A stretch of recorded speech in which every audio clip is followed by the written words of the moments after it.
Okay. First of all, belated Happy New Year. This is the first time that we communicate in 2025, and we are going to deal with Mongol incursions into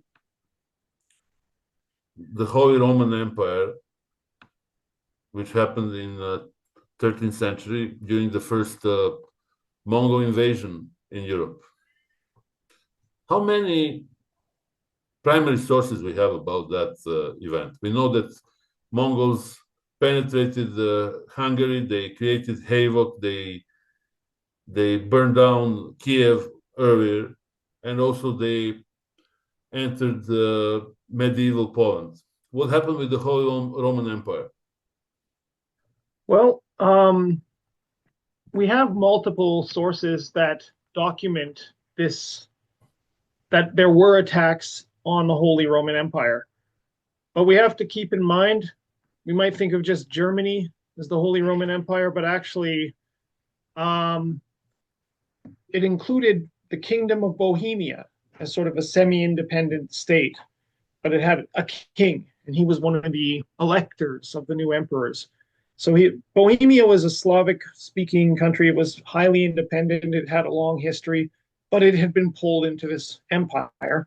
And Bohemia definitely came under attack. We just have so many sources, but the sources are not very satisfying. We don't have these great narrative accounts like we have of Hungary, where you have a person like Master Roger, who was taken prisoner by the Mongols and saw everything and wrote this horrible, lament, as he called it, this letter of lamentation to a fellow cleric in Italy, just talking about how bad it was.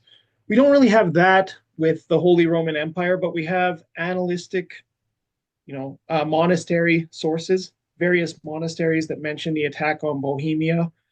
And then we have this really valuable little collection of letters called the Otto Boyren collection that was never really fully studied. In the 1800s, a certain scholar named Hormeyer found this golden chronicle, as he said, that included these letters. And what the Otto Boyren collection of letters is a collection made in early 1241 of letters by various nobles and churchmen talking about the Mongol invasion. And it's as it's happening. So it's not after the fact, it's not retrospective, it's as this invasion is happening. So it's kind of a weird thing, but I would almost compare it to catching the radio conversation between the cops during a crime. You can like actually hear their live radio communications, and unfortunately, it only goes from about March 1241 to maybe June or July 1241, and then the collection's over. But it goes to show you what these communications were actually like. You just have a live recording of these people just saying, "Uh oh, like the Mongols are coming to Bohemia. We need help." So you have a couple letters from the King of Bohemia where he's saying, "I really need help right now. Like they're overwhelming the border. They're storming into the pass through Poland."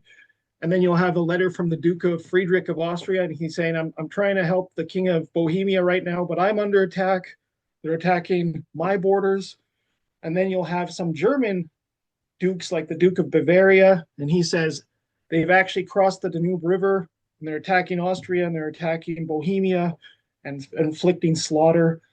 And so, the fact that these are live messages, sort of like I said, Yeah. radio messages between the prelates and magnates of Europe as it's happening, means we don't really have to doubt these stories. And yet, funny enough, there is still a lot of doubt that the Mongols were really attacking Germany or really attacking Bohemia or Austria, which was also part of the Holy Roman Empire. But they were. And the Otto Boyren collection reveals that there were attempts by these powerful leaders in Europe to try and coordinate their armies in the face of just being overrun by the Mongols. But as for an attack on Germany itself, you also have records of this. You have many, many chronicles from the Holy Roman Empire. and several of them say that the German city of Meissen was sacked by the Mongols, and that's beside Dresden. It's very close to the city of Dresden, Yeah. which is in like the former East Germany. So they did come into German soil. There's attacks on Saxony documented. Again, same region, Yes. East Germany. The thing about the Mongol method of warfare was it was opportunistic and they spread out.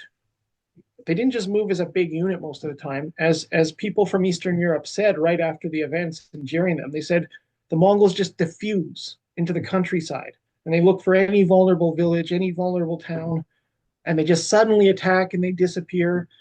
And it makes it very difficult to cope with the invasion because they're coming from every direction. This again, slightly a non sequitur, but have you ever seen the movie Aliens, the sequel to Alien? Mm, I don't think so. Maybe I didn't see that film. No. Well, there's a scene where the explorers go onto a planet from a spaceship, and they suddenly get ambushed by.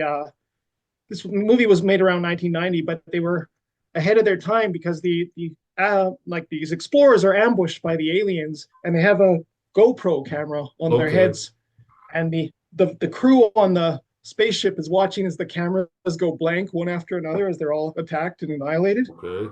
It was quite a good scene. But it was a little bit like that. The Okay. attitude and atmosphere of the contemporary records from 1241 are saying Bohemia's on fire now.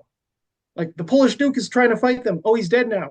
Yeah. Like he just got annihilated. The King of Hungary is trying to fight. Oh, he's annihilated now. Like so, it was happening so rapidly by Yeah. medieval warfare standards that it creates that same impression I had when I saw Aliens. I don't know, but so yeah, you do. The bottom line is there is evidence that the Mongols did attack the Holy Roman Empire.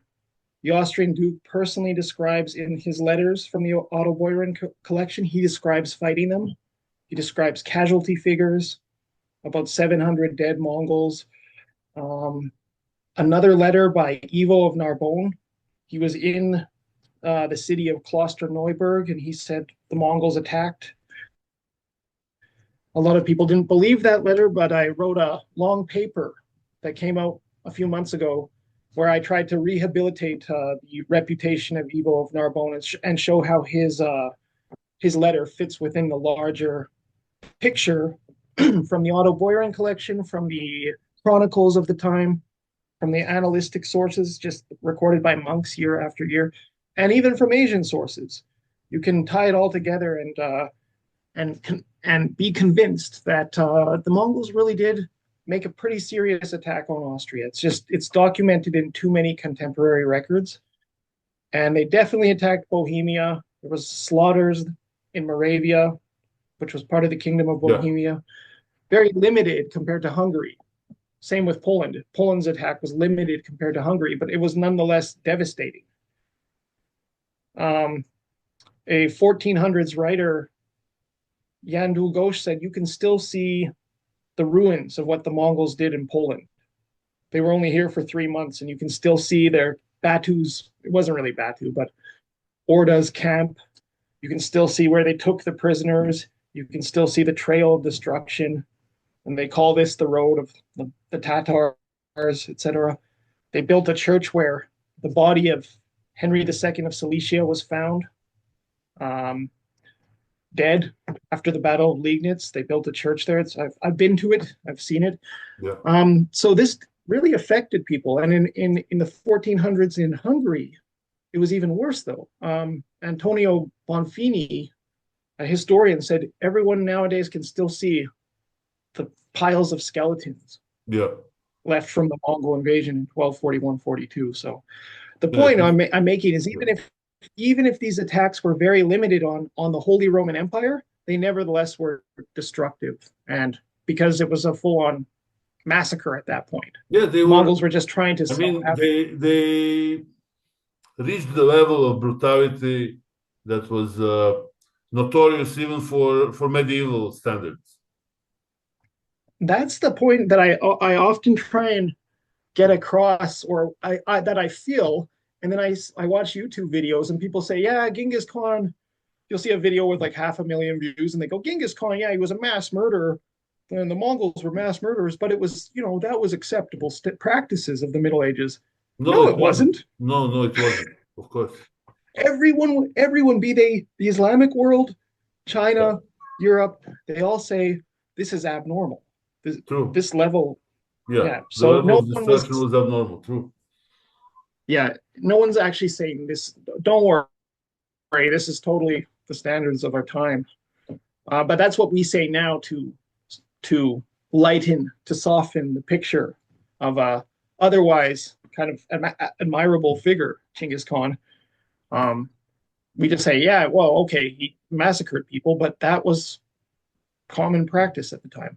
But that is not what people are saying in the records Of from the course. time. They're saying this is totally abnormal. So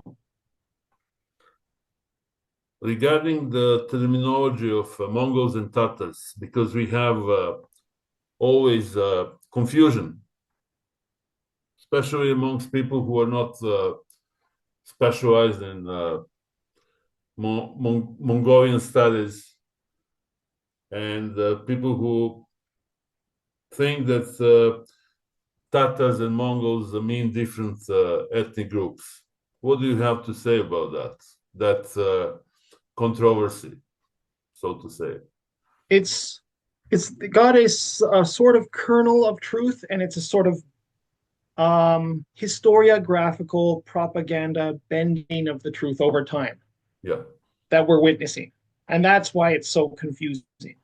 Because there's people outrightly in the 1200s, as the 1200s progress, they're just rewriting, they're dead naming Tatar,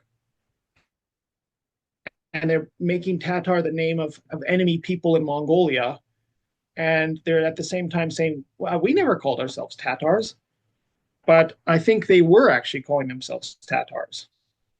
Um, and they were calling their country Mongol, or maybe some kind of little elite faction in the group was referred to as Mongol quite early on.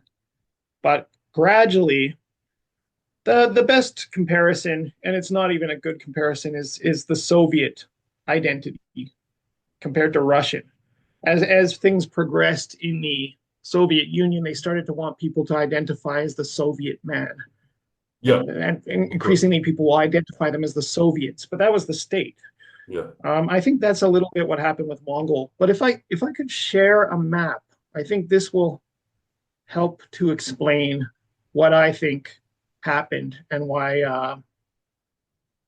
it's so confusing. Okay, can you see this map here? yeah, I can see it very well.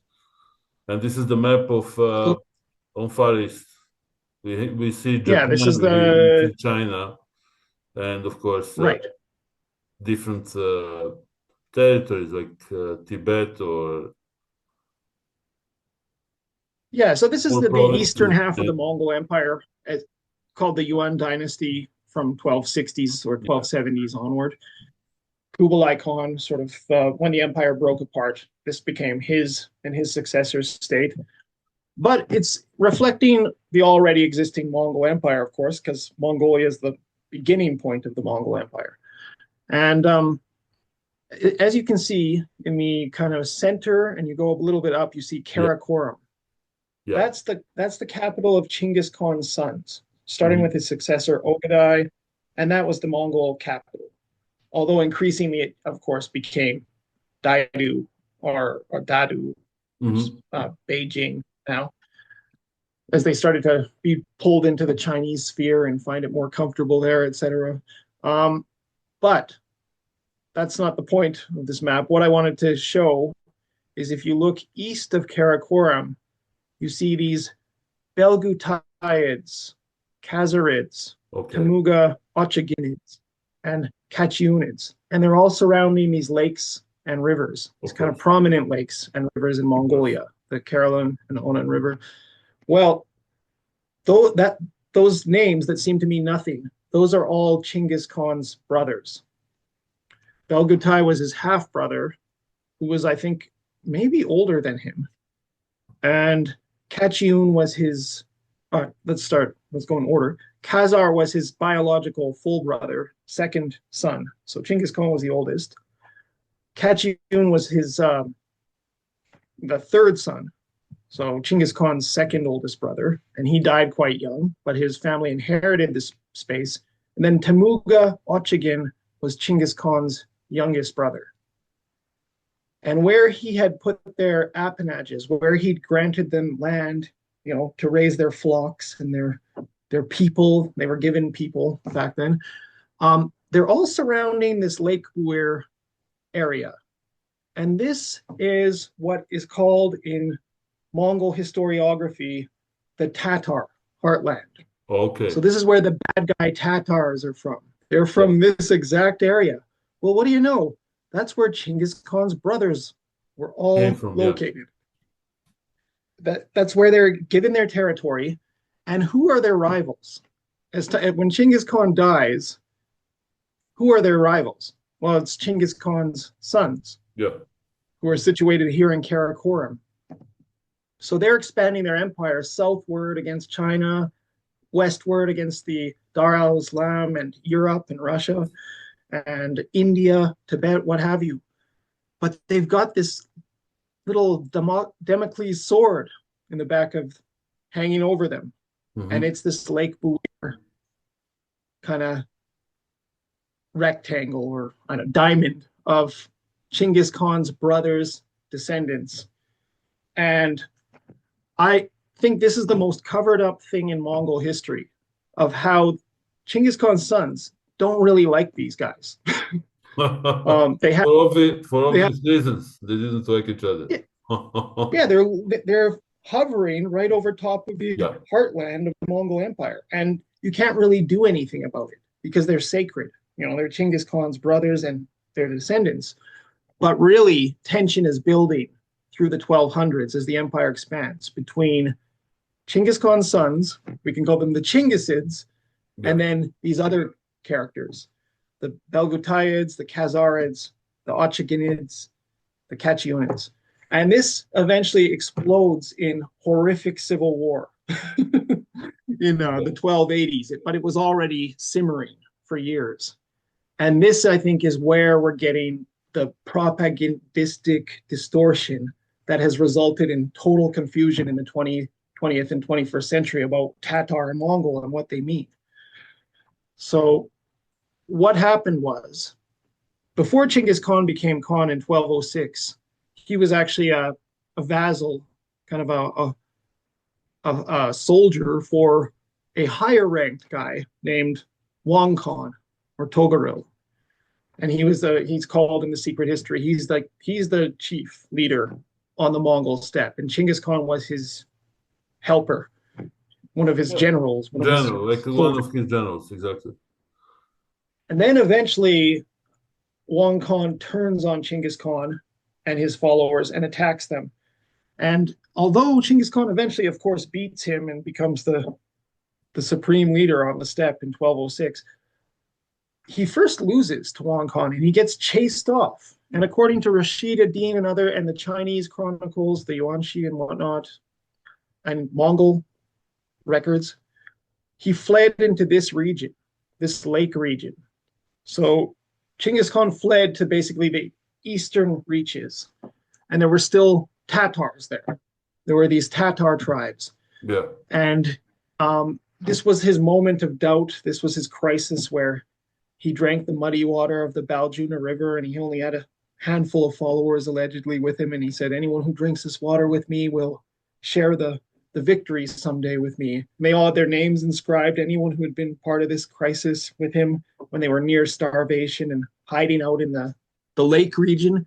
But that's where ethnography and whatnot written in the Mongol Empire, that's where it all says that the Tatars were these water, they often called them the water Tatars, because they lived out by these lakes. Yeah, they lived near rivers, yes. Yes, Lake Buir, which is right in the middle of this river. That's their heartland. Of course. And even the Franciscan friars who visited Mongolia in the 1240s and 1250s, when they heard this story, they said Chinggis Khan was once a refugee and he fled to the east in this lake region where in the water Tatars were his first helpers. So we're seeing kind of this Tatar thing and where the political tension of this all might come from. So when Chinggis Khan won, with the help of his brothers, they were loyal to him to a point. Um, when he wins the whole war and takes over Mongolia, I guess he thought that area was sacred. That was where the Baljuna Yeah. covenant happened, and he gave it to these brothers because he's an old fashioned steppe warlord.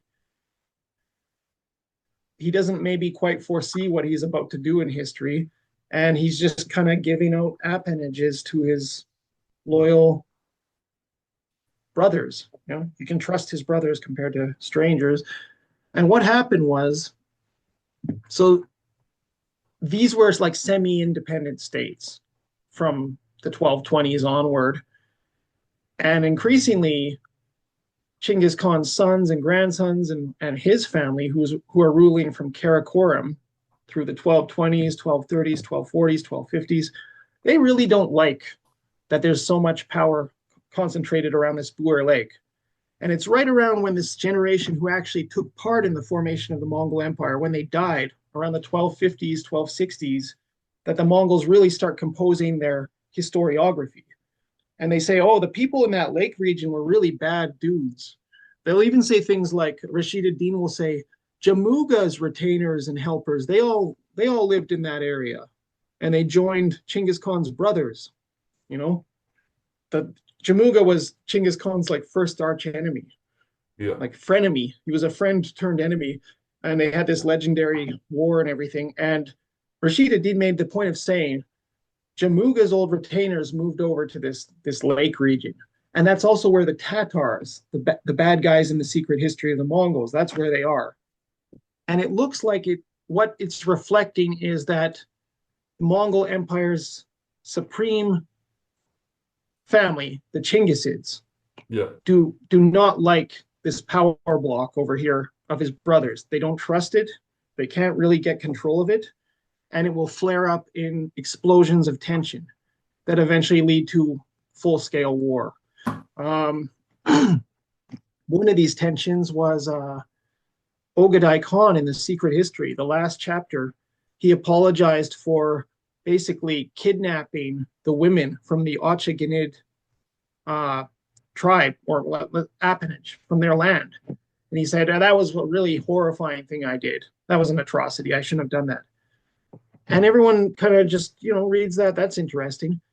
Well, it's very strange that Chinggis Khan's son and successor kidnapped and committed an atrocity against the women belonging to Chinggis Khan's youngest brother, his community. But he did a full-scale attack on them to make a point of who was in charge, and kidnapped them. Heaven knows what happened, but he said it was one of his great shames of his reign. That's incorporated into the secret history of the Mongols when Ogadai apologizes for this atrocity, says, I shouldn't have done that. Well, when Ogadai dies in 1241, December, there's this succession crisis. That's why people thought the Batu left Europe, et cetera, et cetera. And for years, they don't have a Khan until 1246, when Guyuk, Ogadai's eldest son, is elected as the third Khan of the Mongol Empire. But during that time, Ochagin, this youngest brother of Chinggis Khan, who lives in this east of Uer Lake, he decides to seize the throne by force. So he pretends he's going to Karakoram just, to take part in the succession debates, but he secretly brings a big army with him. And the sons of Chinggis Khan get alerted to this, and they realize he's going to make a move on the throne, and they get ready to fight him, and they warn him, and then he retreats back to his homeland, Ochagin. This is around 1244 or something, and he says, "Oh, sorry, I was just I don't know what I was doing." Never mind. And they go, okay, no problem, no problem that you did that. And then they invite Ochagin for Goyuk's coronation in 1246. They invite him as an honored guest, and when he arrives there, they put him in a tribunal with just Chinggis Khan's sons present, and they execute him.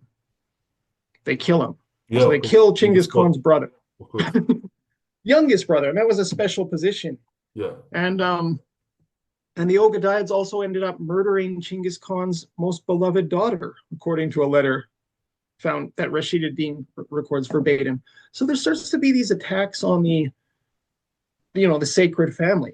You would think no one would dare touch Chinggis Khan's brother. No, they invited him to the festivities and then killed him.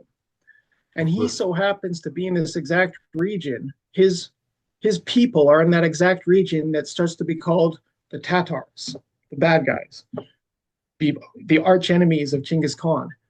And Ochagin gets executed. Well, it's not like so. First of all, the women have been in this region have been defiled. Then, secondly, they've attacked them once in the 1230s, according to Giovanni. They've done some kind of pacification war, and then they invite the guy. Then Ochagin tries to take over the government, and they tell him it's okay, and then invite him over and kill him. And so there's a lot of resentment probably building up in this region, sort of straddling Manchuria today, Russia, Yeah. Trans-Baikal, Yeah. and Battle and Lake is the there. very northeast part of Mongolia. And these tensions get worse. And I think this is the real. You know how just before we started talking, we said politics, modern politics, kind of informs how people think about history. Oh yeah, absolutely.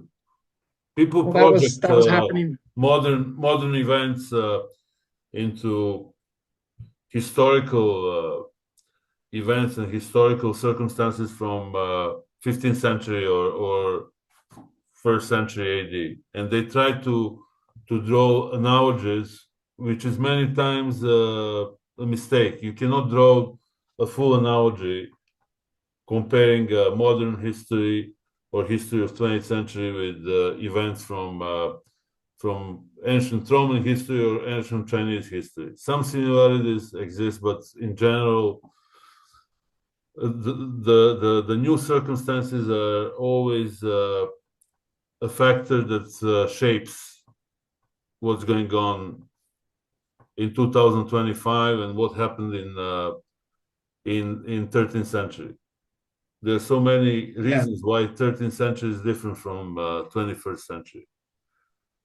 So Mongol history writing, like the big official histories that we have from their official court records, are tainted by these political events. I Yeah, think this is why they're playing with the names, like of the ethnic groups. yeah, I think they all, like in 1206, they were all called Tatars. That's according they to our were earliest Chinese exactly, and sources. also you know very well because you studied in Russia and you went there many times, and in Russian historiography, Serbian historiography as well, they are referred as Tatars.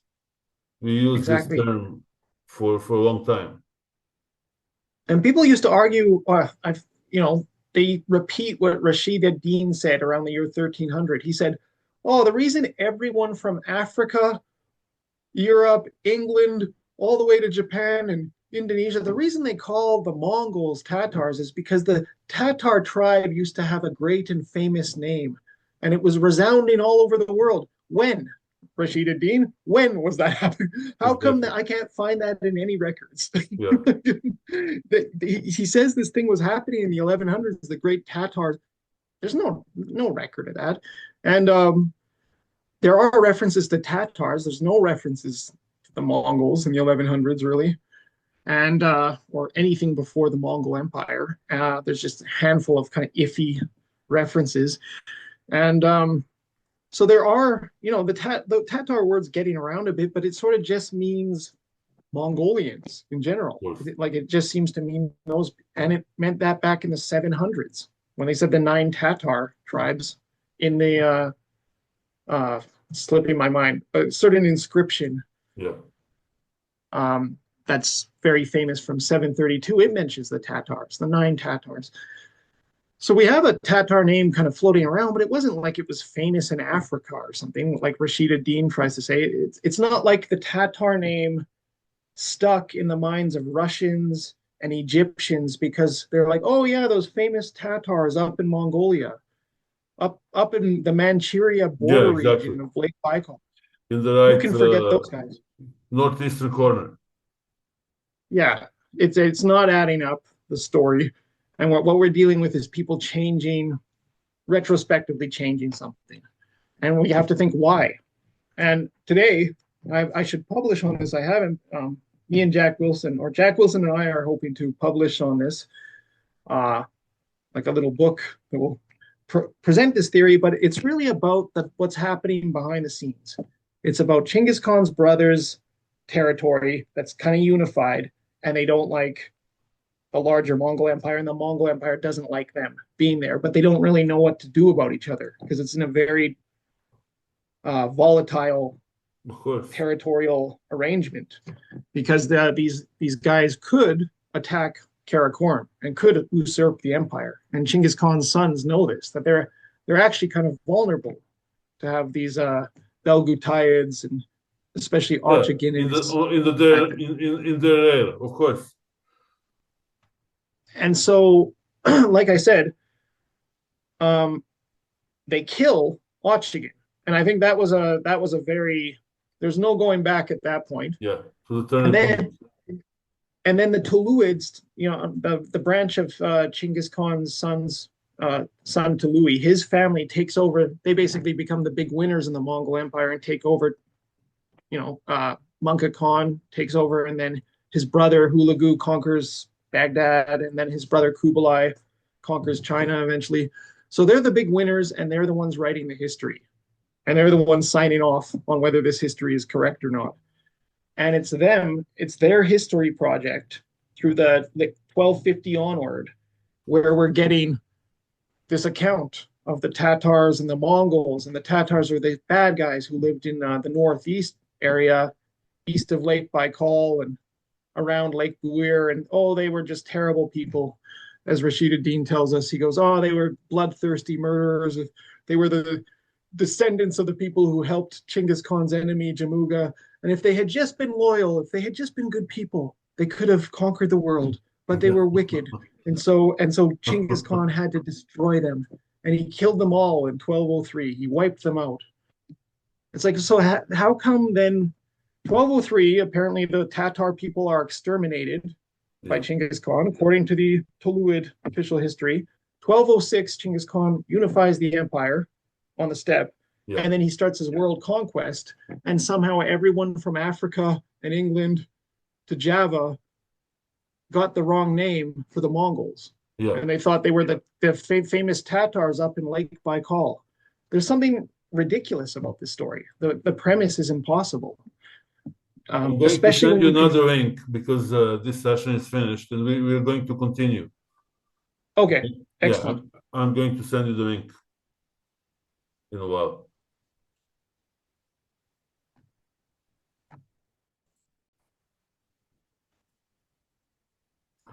Yeah, we were talking about the territory of big lakes and the rivers in Siberia, and we have this vodka called Five Lakes. It's a Russian vodka called Five Lakes or Piat Ozer, which is very good. I recommend that to our viewers. And it's a Siberian vodka, unlike other vodkas Yes. from Ukraine and western parts of Russia that I advertised already in my program. It's funny thing. And it's Please go from the ahead. Lake Baikal region, right? Yes, of course. So from the exact area that our so-called Tatars are from. Um, so They were drinking this long vodka story short, back then. well, what happened next was like a alcohol-fueled nightmare, because in the 1260s, the Tuluids, like Kublai Khan, let's say, and before him his brother Munka, they were gradually trying to take control of the appanages, the territory of Chinggis Khan's brothers, Yeah, descendants. And they were doing it by military pacification commissioners. You can find this in the Chinese sources.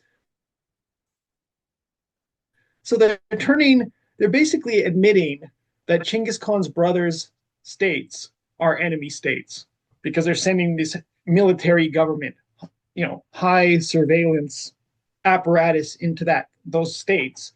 And they were acting like, oh, no, this is just, we're not at war with you. There's no problem here. But the brothers of Chinggis Khan's the descendants of the brothers of Chinggis Khan realize it's kind of come to a head. And we read in the Chinese Mongolian sources that Nayan, who was probably the grandson of Belgutai, Chinggis Khan's half brother, he decides to lead this rebellion against Kublai Khan. And he unites with Ebugen, who was the grandson of Ochagin, the famous youngest brother of Chinggis Khan, who was executed treacherously.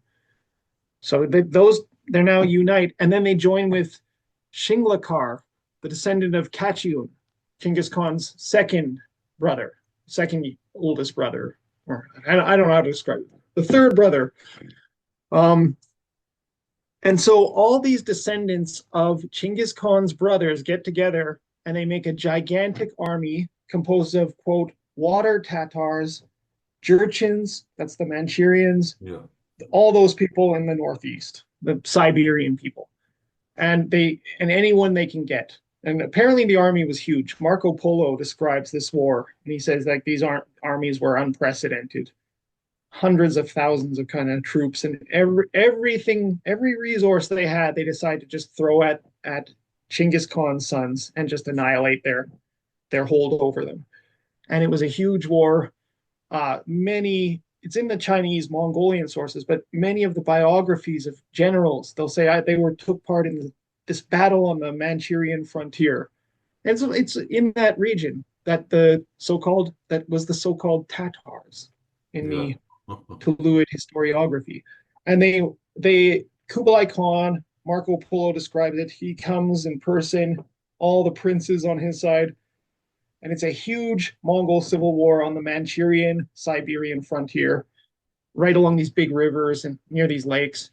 And Nayan's rebellion is totally wiped out in these gigantic battles, and his partisans are hunted down ruthlessly, chased into like the mountains of Siberia, and people who could be rehabilitated were like Kipchaks were brought into Kublai Khan's army again, and they completely suppressed the region.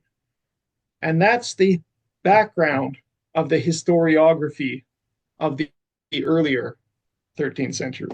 That's what was happening as they're writing their historiography. They're crushing the lands that belonged to Chinggis Khan's brothers, which just happened to be the lake region where the bad guy Tatars of Chinggis Khan's time were said to exist. But so that's what happened, and that's what I think explains this very confusing situation. We're essentially being a little bit deceived by Mongol historiography.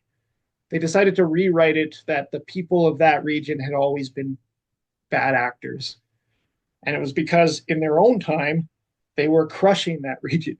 And the reason they were doing it is because Chinggis Khan had, like an old steppe warlord, given his brothers huge amounts of territory and power that was just looming over the Karakoram.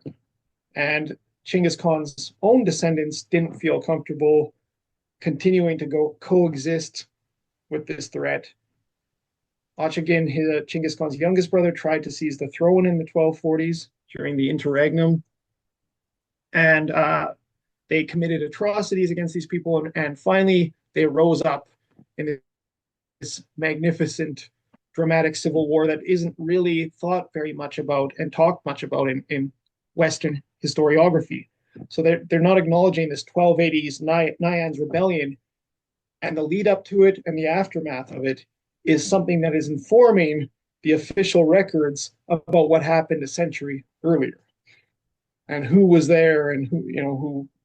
So, but if you go to sources outside of the Mongol Empire and its court, like if you look at the Arab world, the earliest records of Chinggis Khan's invasion in the 1220s, 1230s. We have Ibn al-Athir, Ibn Abi Hadid, Abu Shama al-Makdisi. Ahmadis, yeah. These are He's a two, well-known yeah, all geographer three, and traveler.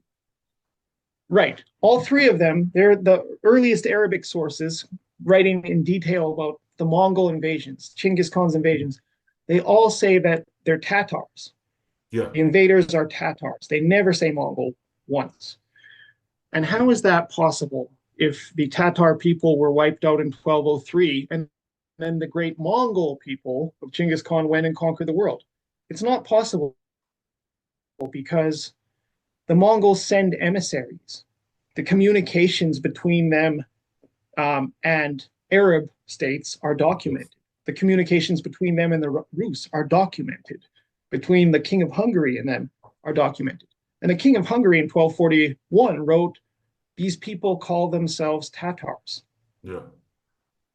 In the 1240s, the King of France, the Grand Chronicle of France, records that emissaries of the Khan came to King Louis IX and they said, "Our land is called Tatar, and that's why we call ourselves Tatars." How are lines like this getting in the sources if the Tatar people were the people east of Lake Baikal who were wiped out allegedly by Chinggis Khan in 1203? It makes no sense. No, If these they're all emissaries, Tatars. They're all they're Tatars. all Tatars. Yes. And Rashid ad-Din around the year 1300 said, well, the reason people have this misconception that the Mongols are Tatars is because the great Tatars used to be so powerful up in Siberia, up, up by Yeah. Kamchatka. They were so powerful that everyone in Africa still calls them Tatars. But in fact, Ibn Abi Hadid wrote the following about Chinggis Khan's people who were now invading the Muslim world. He wrote, so the Mongols, he wrote, quote, "Indeed, we have searched a lot in the chronicles and reliable books regarding this people. We have found nothing about the origins of this people. And this people was from the outskirts of the region of the East, from the mountains of Tamgaj, that's an old word for China, on the border with China, Xin, Yeah. and between them and between the Muslim regions, such as that of Mawananar, the beyond the tracks, Yeah. beyond the Oxus River, Transoxiana, which is more than 6 months' journey," end quote. So this scholar who's calling the Mongols Tatars in the 1220s and 1230s makes the point of saying, I can't find anything about these people. So he's not remembering the great glory of the Tatars that Rashid ad-Din claimed. He doesn't know. He just knows these people are from the outskirts of China, from Siberia, basically. Yeah. And he says, I can't find anything about them. When the very first mention of the Mongols that appears in Russian literature in the Novgorod First Chronicle, telling the tale of the Battle of the Khalkha in 1223, it says these people appeared out of nowhere. They're called Tatars. We don't know anything about their origins. We don't know anything about their religion. We don't know where they come from. That record was written, that tale of the Battle of the Khalkha, we know it was written in 1225, right after the battle. So 1225, the very first time the Rus meet the Mongols of Chinggis Khan, they say, we don't know anything about these people. And so we see with both the Arab and Rus, very first writings about the Mongol Empire's expansion, that they don't have any preconceptions about the people attacking them and invading them. And therefore, they would not have substituted the name Tatar for Mongol. Rather, the name they were receiving from emissaries that they were talking. It's Tatar. Yeah, of course. Checkmate. It's over. Yeah, exactly.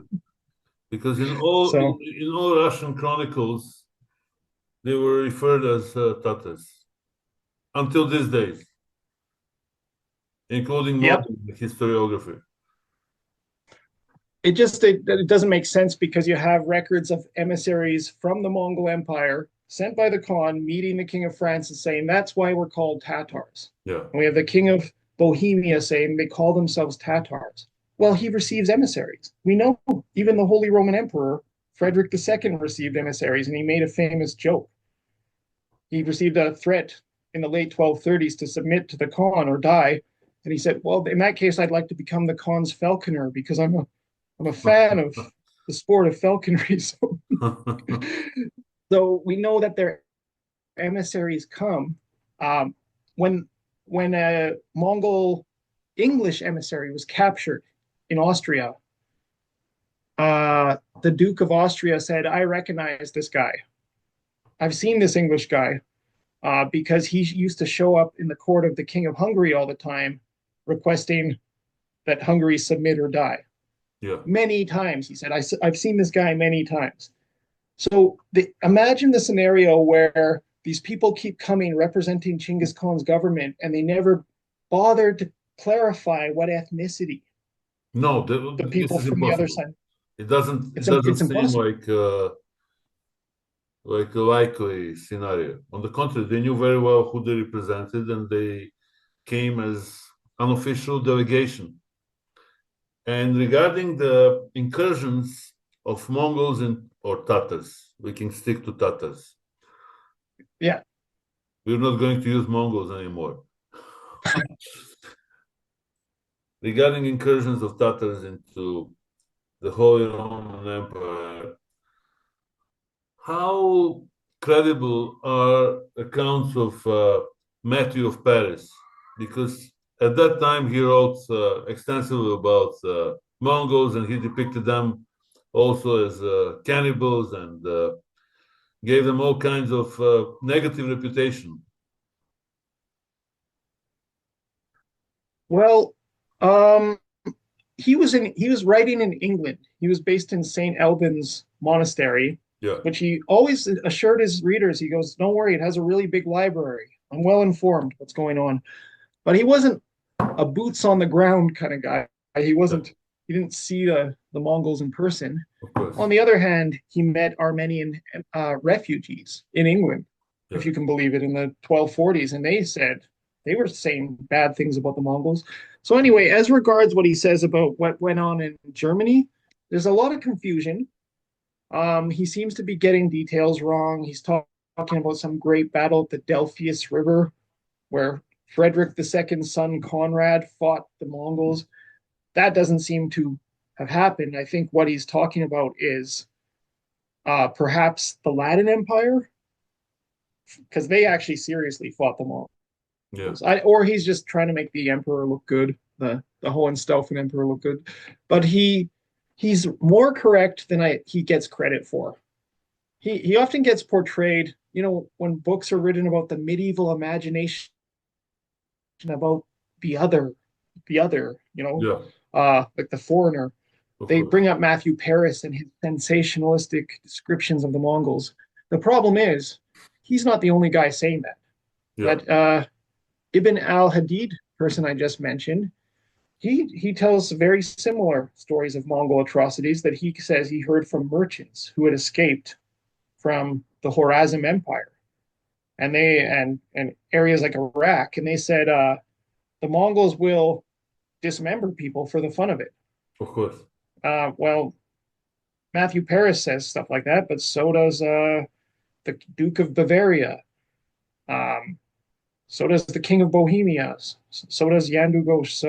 So do the Chinese writers. Yeah. And Official they're not historiographers related record. to each other. These writers and these chronicles are not related to each other, which means that they had Yeah, the they can't same possibly. practice of wrecking a haylock wherever they came. That was their style, and they were known to be notorious for their brutality, as I said before, even compared to medieval standards. Medieval standards were pretty harsh, but Yeah, they managed to surpass them. I have a colleague in Hungary who was working on Matthew Paris, and that was her whole thing. And she was interested in this Mongol, especially his comments about Mongols, and she was kind of skeptical, like most academic historians. That's like the healthy view, is Yeah, to be skeptical. And I said to her one time, I go, well, how come Matthew Paris is right about everything else, but just about this Mongol stuff, he just can't seem to get anything right, can he? Like, It's a little bit of strange that you use him as a very reliable source for everything else going on Yeah. in Europe, but he just doesn't seem to have a clue. Meanwhile, he's taking letters verbatim from people in Eastern Europe and he's recording them in his book.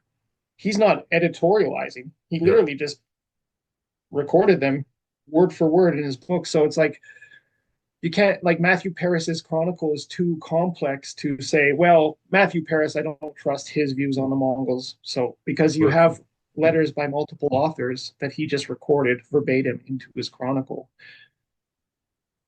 like cut and pasted them, the equivalent. So it's like we would have to go through each of these authors and decide, are they trustworthy or not. But there is something, Matthew Paris says a lot of controversial things. I don't really want to go into it, but yeah, because of that, because of these things he's saying, he's not PC, of course. and because things like that are coming up all the time, or he's sort of talking about the brutality of the Mongols, and calling, he literally at one point he calls them the plebs of Satan, like the Yeah, nation of Satan, yeah. They compare them and with Satan, with Satan. Yeah, says they're people from hell, from Tartarus. So when you say things like that, of course, a modern dispassionate historian is going to think he's just his imagination, the yeah. medieval He's imagination. exaggerating. Yeah, but I think he says actually a lot of sensible things that get thrown out with the bathwater. He says Exactly. things like, he talks about the resettlement of Hungary in the aftermath, and he's very precise about how they brought settlers down the river to repopulate it. And I'm like, that, why would he make that up? And we know Yeah. that happened because we have the charters of King Bela IV talking about the repopulation for decades after the Mongol invasion. So he can be sometimes, Matthew Paris's chronicle can be corroborated even on Mongol related information. Do you want to add something else regarding the Mongol invasion of Europe and their incursions into the Holy Roman Empire? I would just say that it probably had a legacy that long outlasted the events themselves in that whole region of Central Europe. Yeah. This trauma of this invasion was in part because the Mongols targeted aristocrats. They targeted the big shots Yeah. and the magnates because they didn't care. They didn't recognize the authority of a. Of course. They just said that's a fake king. That's a bogus ruler. Yeah. He doesn't legitimately. There's only one ruler, and that's Chinggis Khan and his Of course. family. And so they would go after these people and hunt them down and kill them. And I think because of that, it wasn't like European warfare where the King of France could be captured by the King of England, like the Battle of Poitiers Of in course. And they will 1356. ask for And then they have, yeah, they will ask for ransom. Usually that was the yeah, case. they asked for ransom. They even had a banquet with the French Yeah, king that exactly. night. They treated each other very, very cordially. Right. Yeah, 90% of the time. But with the Mongols, you knew that you couldn't really negotiate on equal terms with them, that Yeah. nobody was safe. Even the guys who collect taxes weren't safe. And because of that, they reformed their laws about who could build castles in Hungary and Poland. They just let anyone, almost anyone build a castle, just fortify the place at any cost, even though it meant a loss of central authority for the Yeah. Hungarian king, he allowed it. And you read about huge castle reforms in Bohemia after the whole thing with the sort of Holy Roman Empire's latest technology. They they rebuild the walls of Prague, and so they really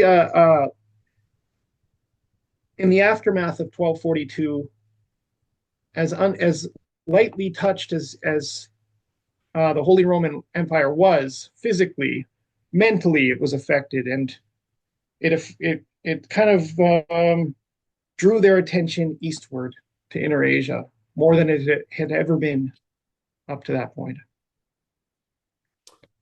Thank you so much for this presentation. And we're going to continue talking to you and to your colleagues because my plan is to expand the conversations regarding Mongols and realms that interacted with Mongols and Tatars, or vice versa with Tatars, because I said that I'm not going to Excellent. use Mongols anymore. Thank you so But much. people, yeah, I'm a little bit worried that Tatarstan might be offended, but that's No, we're going to I guess it to is. to force Tatars more than Mongols.